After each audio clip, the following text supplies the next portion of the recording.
Ada 3 topik perbualan yang agak sensitif dan merimaskan dan boleh juga mendatangkan perselisihan sedikit, tetapi kita akan rasa berbaloi apabila kita dah melaluinya. Hai, Assalamualaikum warahmatullahi wabarakatuh. Bersama dengan saya, Saifuddin Hamizan, dalam channel YouTube Saifuddin Hamizan. Pada kali ini, aku berminat untuk membahaskan ataupun mengajak korang berfikir tentang 3 topik yang hangat, sensitif dan boleh bawa gaduh dengan pasangan kita kalau kita tak boleh handle dengan baik. Tapi dia worth it, dia berbaloi sebab apa? Okey, dia berbaloi sebab untuk kita nak mengukur sejauh mana hubungan kita itu dengan pasangan kita. Adakah level dia dah sampai persahabatan yang baik ataupun sekadar casual relationship. Maksud casual tu sekadar kita kenal dia secara lapisan, superficial saja, secara luaran saja, secara infatuation saja. Adakah itu hubungan kita dengan dia? Atau hubungan kita lebih jauh lagi ke dalam, seperti pasangan sahabat baik. Okay? Menurut Dr. John Gottman, nak tahu perhubungan itu berkualiti ataupun tidak, kita mestilah bersahabat baik dengan dia. Bila kita bersahabat baik dengan dia, kita akan berkongsi banyak nilai-nilai melebihi daripada sekadar sexuality, melebihi daripada sekadar romantik, tetapi kita akan berkongsi value yang bermacam-macam daripada pelbagai arah perspektif dalam hidup. Sebab tu kita nak berkahwin ni, nak berkahwin lama. Okey? Jadi apakah 3 topik itu yang saya maksudkan? Okey, yang pertama adalah topik berkaitan dengan nafkah dan tanggungjawab. Yang kedua, tentang poligami, adakah keperluan ataupun kehendak. Dan yang ketiga, tentang kecurangan. Apakah dinding-dinding sosial yang kita telah bina bersama dengan dia? Dan apakah kita rasa satisfy each other, puas sesama kita? Okey, kita pergi kepada yang nombor 1, tentang nafkah. Kalau kita masuk isu ni dalam sosial media, saya boleh confirmkan bahawa akan ada pergaduhan yang bersifat gender war. Perkelahian antara lelaki dan wanita akan masuk mood ke arah tu.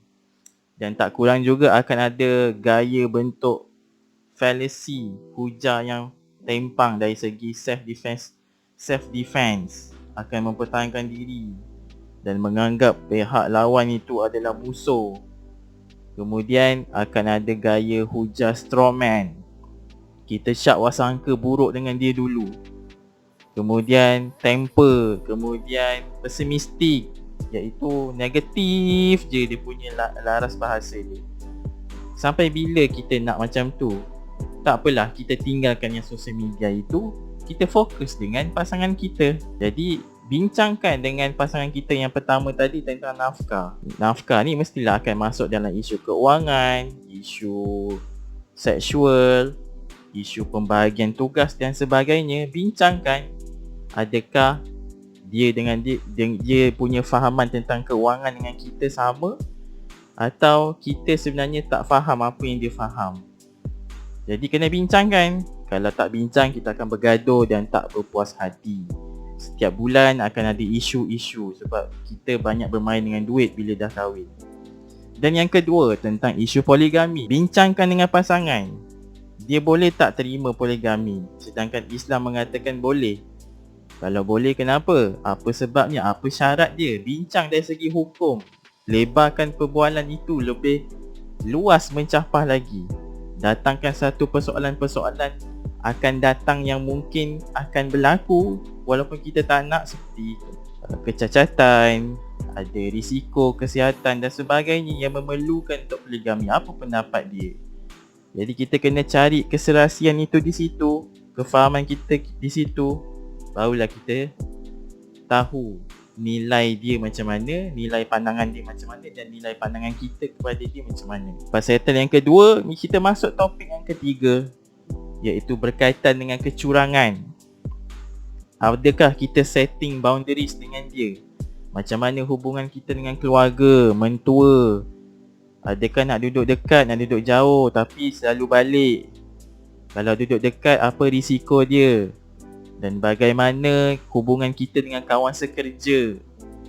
Bagaimana nak teks kawan berlainan jantina di Facebook dan WhatsApp? Apa cara-caranya?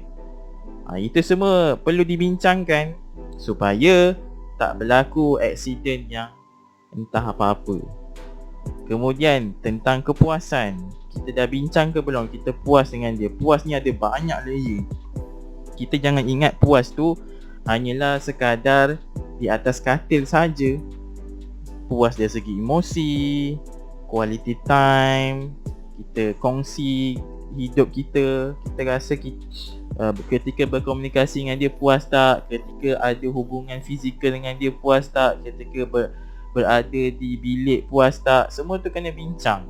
Kalau tak puas, apa solusinya? Setelah kita bincang ketiga-tiga perbualan yang sensitif dan merimaskan ini, kita lihat respon dia. Adakah dia menggunakan gaya bahasa yang saya sebutkan tadi seperti di sosial media? Kalau dia sebut cara macam sosial media, saya boleh jamin peratusan tinggi mengatakan bahawa dia dengan anda belum lagi mencapai satu makam ataupun level yang betul-betul deep down seperti best friends.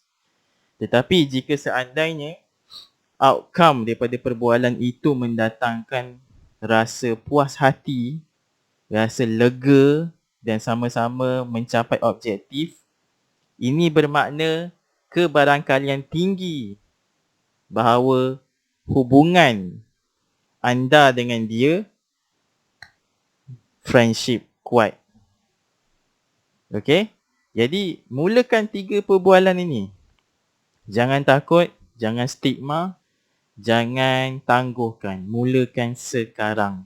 Apatah lagi kepada anda di luar sana yang baru nak kahwin, yang baru nak mula rasa cinta dengan dia, sabar dulu. Nilai dia melalui 3 perbualan ini setelah anda baru berkenalan. Kalau hasilnya matang, hasilnya mencapai objektif, dua-dua lega, teruskan. Tapi kalau sebaliknya, fikirkanlah sebab yang tanggung anda sendiri. Okey, itu saja. Terima kasih. Jumpa lagi.